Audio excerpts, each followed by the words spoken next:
Olá pessoal, como estão vocês? Voltamos aqui para as nossas aulas, nosso curso de Direito Processual do Trabalho. Hoje aqui nossa 32ª aula. Ainda estamos falando do incidente de desconsideração da personalidade jurídica, tá? Parte 2. Como eu havia dito a vocês, nós subdividiríamos essas aulas para que não ficasse tão carregado, né? Para que o vídeo ficasse um pouco mais curto e fosse mais fácil depois o acesso, até para vocês retomarem os estudos, tá? Então a gente dividiu assim para facilitar justamente essa revisão de vocês aí no momento futuro, ok, pessoal? Então vamos lá. A relação aí que nós vamos tratar hoje, que é essa retirada do sócio retirante dessa sociedade, está disposta no artigo 10 da CLT, que assim dispõe, 10A. O sócio retirante responde subsidiariamente pelas obrigações trabalhistas da sociedade relativas ao período em que figurou como sócio, somente em ações ajuizadas até 2 anos de averbada modificação do contrato, observada a seguinte ordem de preferência: a empresa devedora, os sócios atuais, os sócios retirantes. Parágrafo único.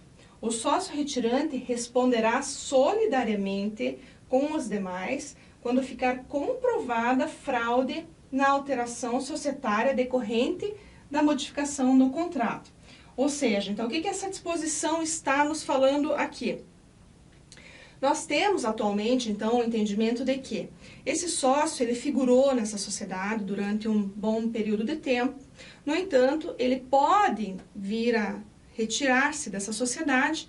E qual seria, então, o lapso temporal que ele teria de responsabilização por ter estado, por ter tirado proveito, por ter, enfim, lucrado com essa sociedade? O entendimento que se tem, então, seria de que ele tem esse período de 2 anos a contar da sua retirada. Então, todas essas obrigações aqui que foram contraídas durante esse tempo, né, são obrigações desse sócio. Então, enquanto ele estiver nessa sociedade, ou mesmo saindo dela, pelo período de 2 anos, ele terá a responsabilidade de arcar por eventual obrigação que venha surgir, tá? Então, esse é o artigo de lei atualmente que está tratando desse assunto, né? Para que a gente possa ter aí, uma certa segurança também para poder, inclusive, aí tá tanto atendendo os nossos clientes, quanto especialmente aí também para poder fazer as nossas provas, tá? Mas prestem atenção aqui na questão da subsidiariedade, tá? Que isso é bem importante, então, ou seja, o sócio retirante não é solidariamente responsável neste caso, ele vai ser subsidiariamente, ou seja, vai ter que haver primeiramente o esgotamento, então, dos bens da empresa devedora,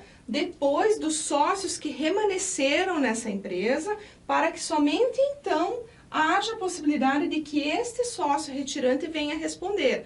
Assim, se eu tenho esta responsabilidade, ainda que eu tenha, né, eventualmente, que não tenha transcorrido este lapso temporal de tempo, né, ele terá como responder pelo período de 2 anos, tá? Então, sempre observando esta situação, tá? Aí a gente sempre dá uma olhada na situação para não cair também no erro de cometer aí algum equívoco na hora de responder aí as nossas provas, ou mesmo responder a consultorias que venhamos a ter aí ao longo da nossa carreira, ok, pessoal? Então vamos aí para o artigo 1003 do Código Civil para ver qual era aí como que ele disciplinava, ou seja, como disciplina essa questão aí relativa às cotas, né? Cessão total ou parcial de cota, sem a correspondente modificação do contrato social com o consentimento dos demais sócios, não terá eficácia quanto a estes e à sociedade. Parágrafo único. Até 2 anos depois da averbada modificação do contrato, responde o cedente solidariamente concessionário perante a sociedade e terceiros pelas obrigações que tinha como sócio. Ou seja, além do disposto no artigo 10A da CLT, nós temos aqui que em relação tanto à questão societária, né, essa alteração ela só vai ter efeito a partir do momento que realmente for arquivado, então, né, se houver essa modificação deste contrato social com o consentimento desses demais sócios, tá? Havendo aí a averbação dessa modificação do contrato, tá? Então, até ali haverá aí, então, não haverá efetivamente essa modificação do contrato social, dependendo desta averbação, tá?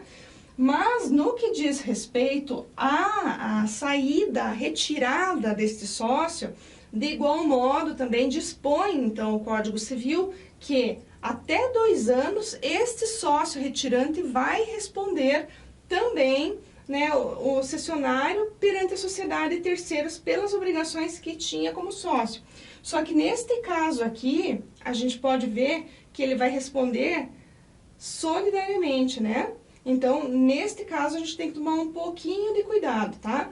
Porque a gente pode aí também, para não conflitar com o artigo 10 da CLT, incorrer em erro. Então, deem uma olhada, prestem bastante atenção neste artigo aqui, até mesmo porque, né, pessoal, a gente sempre fala, nós trazemos outros dispositivos legais que tratam também do assunto, que disciplinam o assunto, para que vocês tenham conhecimento, até para que não haja nenhum tipo de dúvida na hora de vocês aí poderem responder as questões a que forem submetidos, tá? Então, dê uma olhadinha aqui, tá? Para que não haja esse tipo de dúvida ou esse tipo de situação, ok? O 1032 do Código Civil também nos traz aqui que a retirada, exclusão ou morte do sócio não exime os seus herdeiros da responsabilidade pelas obrigações sociais anteriores, até 2 anos após a verbada resolução da sociedade, nem nos 2 primeiros casos pelas posteriores em igual prazo enquanto não se requerer a averbação. Ou seja, aqui também eu estou na mesma situação. Até os 2 anos eu tenho aí essa responsabilidade, tá? Então, se eu não proceder aí essa retirada, ou caso haja qualquer problema, qualquer ação indenizatória em face dessa empresa, eu que fui retirante, que está aqui há menos de 2 anos me retirei dessa sociedade, deverei então responder, tá? Isso aqui é o que consta também no Código Civil, então também é importante que vocês deem uma olhadinha lá. Então, assim, a conclusão desta situação é que o sócio que se retirou não responde mais pelas dívidas da sociedade após completar 2 anos da sua retirada. Então, esse é o cenário real, o cenário que nós temos atualmente em relação às responsabilidades deste sócio no que tange a sua retirada da sociedade. Então, via de regra, o que se tem saiu da sociedade, enquanto não transcorrer o lapso de tempo de 2 anos, responderá por aquilo que houve, né, porque existe aí uma posição doutrinária que justifica esse fato, né, justamente na possibilidade dele ter auferido ganhos, dele ter realmente conseguido aí promover o seu sustento, enfim, amealhado bens, por isso terá que responder durante este lapso temporal. E existe também uma corrente mais conservadora ainda que até entende que mesmo após o transcurso ele deverá responder. Mas isso a gente já vai ver. Mas por enquanto o panorama que nós temos é esse cenário aqui. É que o sócio depois de 2 anos já não responderá mais por qualquer dívida decorrente aí dessa sociedade, ok? Claro que nós teremos depois as exceções aí que a gente já vai tratar. Então, aí a gente pode perguntar assim, mas Débora, escuta, o fato de, eventualmente, o sócio ter essa prerrogativa de não ter o seu patrimônio pessoal afetado, tendo se servido desta sociedade, tendo se utilizado dela, tendo oferido rendimentos, ele não teria obrigações aí mesmo após ultrapassar esse período de 2 anos, o direito material do trabalho não conferiria a este trabalhador a possibilidade, então, dele reaver deste sócio aí os haveres, os direitos que ele tem para receber? Aí você pode me perguntar, então, a resposta se encontra aqui. Parte da jurisprudência era resistente a essa aplicação do 1003, sob o argumento de que a responsabilidade persiste para fins trabalhistas. Ou seja, por isso que eu comentei com vocês. Que parte da jurisprudência ainda tinha essa resistência justamente por entender que esse empresário, esse sócio retirante, já teria, então, obtido vantagens na sociedade, já teria usufruído de mão de obra, né? Então não teria como ele se furtar ao pagamento de obrigações de cunho trabalhista. Além do que, também poderia se invocar a irrenunciabilidade do crédito trabalhista, considerando que eu posso receber e que eu devo receber, que é um direito do trabalhador, a percepção desse crédito, então ele seria irrenunciável, portanto eu teria direito. Então esta seria aqui a fundamentação para poder sustentar, né, o que a doutrina, o que a jurisprudência dizia a respeito aí da aplicação do 1003, né, por ela ser até resistente nesse sentido. Todavia, né, como sempre nós sabemos que existe no direito, não é uma ciência exata, existem as divergências, a gente sempre tem que ver qual é a que é majoritária, enfim, a que prepondera no momento, né. Atualmente, nós temos já que o 1003 do Código Civil se aplicava, sim, integralmente ao processo do trabalho, porque a CLT, até então, ela era omissa, né? Nós tivemos alteração, né? Agora, até então, ela era omissa. Então, hoje, e como não havia incompatibilidade, como a gente sabe pelo 769, não havendo incompatibilidade com a outra legislação, não há por que não ser aplicada.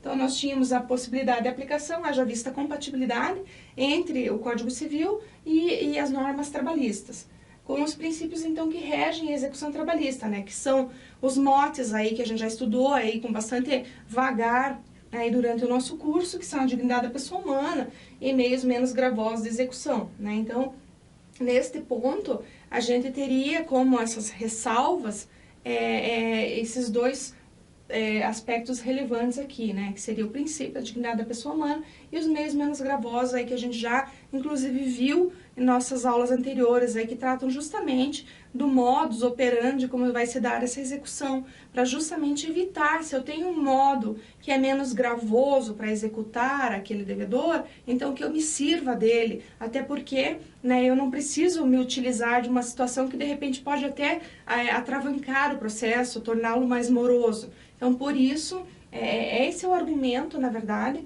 desta parte aqui da doutrina que defende justamente a possibilidade de utilização do artigo 1003.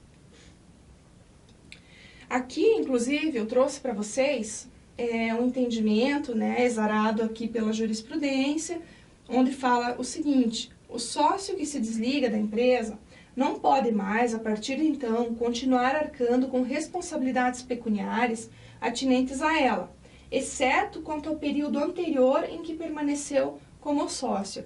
Então, aqui eu já posso ver que a jurisprudência já andava justamente caminhando nesse sentido, né? Mesmo a jurisprudência sendo lá de 97, eu já consigo vislumbrar aqui que já havia essa tendência, já havia esse entendimento, né, de que o sócio que se retirou não poderia mais, então, responder, né? Tribunal Regional do Trabalho, né, segunda turma, para vocês verem aqui que a gente já estava caminhando aqui nesse sentido, ok? Então, o artigo 10 da CLT, ele tem, então, por escopo, fixar a responsabilidade subsidiária desse sócio retirante, né, pelo período em que figurou na sociedade. No entanto, ela tem que estar limitada a ações ajuizadas até 2 anos da retirada desse sócio, tá? Estabelecendo ainda a responsabilidade solidária em caso de fraude, ou seja, neste caso, quando eu falar de responsabilidade solidária, eu só vou poder invocar esse tipo de responsabilidade quando se comprovar fraude. Aí sim, esse sócio retirante vai responder de forma solidária, ali, ou seja, ao mesmo tempo, junto com essa sociedade ou com os demais sócios, ok? Então, se não for comprovada essa fraude, não há que se falar na possibilidade de responsabilidade solidária, mas única e tão somente responsabilidade subsidiária, ok, pessoal?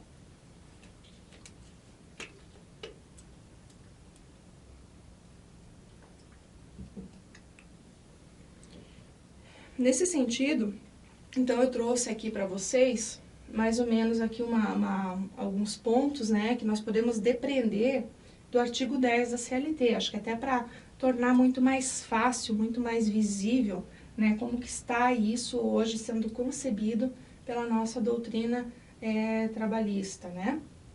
Então, responde primeiramente a pessoa jurídica devedora, né, o passo a passo.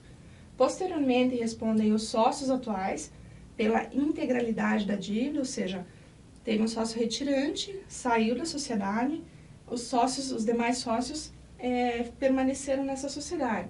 Então, se a pessoa jurídica não responder, quem vai responder serão os sócios que continuam nessa sociedade. Posteriormente, os sócios retirantes, que é o caso aí que a gente estuda. Aí, como a gente já comentou, o sócio retirante responderá subsidiariamente pelas obrigações trabalhistas da sociedade pelo período que figurou como sócio, tá? Só que a responsabilidade do sócio retirante se restringe às ações ajuizadas até 2 anos depois da averbada modificação do contrato, ou seja, eu tenho que me retirar, mas essa modificação deve necessariamente ser averbada perante a junta comercial. Se não acontecer isso, o sócio retirante, continuo com responsabilidades. Ainda que eu tenha saído da sociedade, mas não tenha havido essa averbação, não há que se falar na possibilidade de me eximir de responsabilidade alguma. Então, tem que retirar, isso tem que ser devidamente averbado, para que a partir da averbação passe a contar esse marco temporal de 2 anos. Ok? Daí, se passar esse período e não houver nenhum ajuizamento de ação, nada nesse sentido, aí eu posso, sim, entender que este sócio retirante não tem mais nenhuma responsabilidade social, tá? O sócio retirante responderá solidariamente com os demais quando ficar comprovada a fraude na alteração societária decorrente na modificação do contrato, ou seja, eventualmente o sócio retirante teve ali uma intenção realmente de se retirar da sociedade com segundas intenções, para burlar ali as relações, até a própria legislação, para tentar, de repente, se eximir de responsabilidades, né? Sabendo-se que existiam previamente a sua saída. Então, se isso for comprovado, que ele agiu, né, em conluio, de má fé, enfim, que houve alguma situação ali que possa realmente caracterizar que ele estava ou agiu, né, em fraude, aí sim ele vai responder solidariamente com os demais, tá? Mas isso tem que ser devidamente comprovado, até porque a gente sabe que nosso ordenamento jurídico não prevê que a gente já possa caracterizar qualquer situação que venha em malefício de qualquer pessoa no processo sem a devida comprovação, porque a boa-fé no nosso ordenamento jurídico é presumida, ok? Então, sempre temos que nos atentar a essa situação aqui, tá? Da comprovação. Então, agora, diante de tudo isso que a gente verificou aqui, a gente já pode passar, então, para as considerações finais acerca desse ponto, né? Então, o que acontece, né? Em linhas gerais aqui, a responsabilidade do ex-sócio deve ser interpretada em compasso com o artigo 10 e artigo 448 da CLT. Deem uma olhadinha lá, assim como a gente sempre fala com vocês aqui. Deem uma olhadinha, verifiquem lá, né, o artigo, para que vocês possam fixar e saber exatamente do que a gente está falando aqui, tá? Porque isso é bem importante na hora de fazer a prova, a gente lembrar o que está lá para poder marcar da forma correta e responder as perguntas da forma que a gente possa realmente obter o resultado que a gente precisa. Então, em virtude do princípio da intangibilidade objetiva dos contratos de trabalho e manutenção das garantias trabalhistas nas alterações estruturais da empresa. Ou seja, a gente tem que sempre cuidar nesse caso, porque como a gente está falando aqui de um hipossuficiente, via de regra, que é o trabalhador, que está justamente lutando para obter os seus direitos ali, as suas prerrogativas, quando fizermos essa interpretação, a gente sempre tem que se apegar à letra da lei, ou seja, ao artigo 10 e ao artigo 448 da CLT, porque eles vão nos dizer, né, como que isso deve se proceder, como que a gente deve proceder na prática. Por quê? Porque eu tenho a necessidade de preservação desse direito, desse núcleo essencial, desse direito do trabalhador, né, que, via de regra, tem que contar aí com a intangibilidade do seu contrato, né, e, ao mesmo tempo, eu também não posso cometer nenhuma injustiça, né, dentro do processo, ou seja, se aquele retirante, aquele sócio retirante realmente saiu dentro do tempo correto, se ele realmente não praticou nada que possa macular aí o direito do trabalhador, né? Se a sua saída, se a sua retirada foi em consonância com a lei, não tenho prova alguma para poder comprovar, né, que ele se utilizou de alguma má-fé, então eu posso realmente entender que a aplicação do artigo 10 da CLT realmente vale e que a responsabilidade dele está limitada ali aos 2 anos, até após a sua retirada, ok? Então aqui, como a gente está falando de boa-fé, inclusive já falamos sobre isso, tem-se que a boa-fé, ela é objetiva, né? A gente presume, né? Tem que ser comprovada a má-fé para poder rechaçar a boa-fé. Então, o sócio retirante deve extrair certidões que comprovem a inexistência de dívidas trabalhistas à época da sua saída da sociedade, ou que mesmo existentes, que a sociedade possui patrimônio suficiente para quitá-las, só pena de responder mesmo após o prazo fixado no artigo 10. Então, se eu tenho, por exemplo, esse cuidado, né, de tirar essas certidões, enfim, de me cercar aí de todas as garantias de que eu fiz o possível para não deixar ninguém em prejuízo, eu não posso, via de regra, vir a ser prejudicado.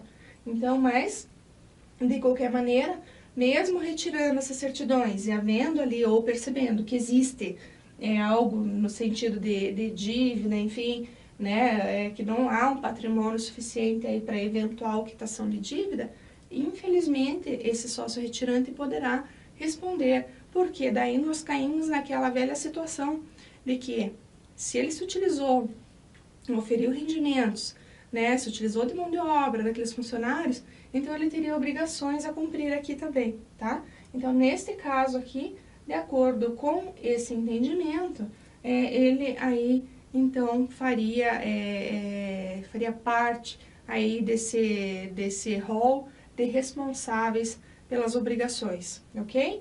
Mas sempre dê uma olhadinha no contexto geral, na situação, né, para que a gente possa aí conduzir da melhor maneira possível, seja para os nossos clientes, seja, enfim, para as provas que venhamos a fazer, ok, pessoal? Então, sobre isso, hoje, nós falamos, então, tratamos esse ponto específico. Espero que tenha ficado claro para vocês, mas de qualquer maneira ainda teremos uma aula sobre isso, para retirar ainda mais alguma dúvida que remanescer. Um grande abraço para vocês e até a próxima!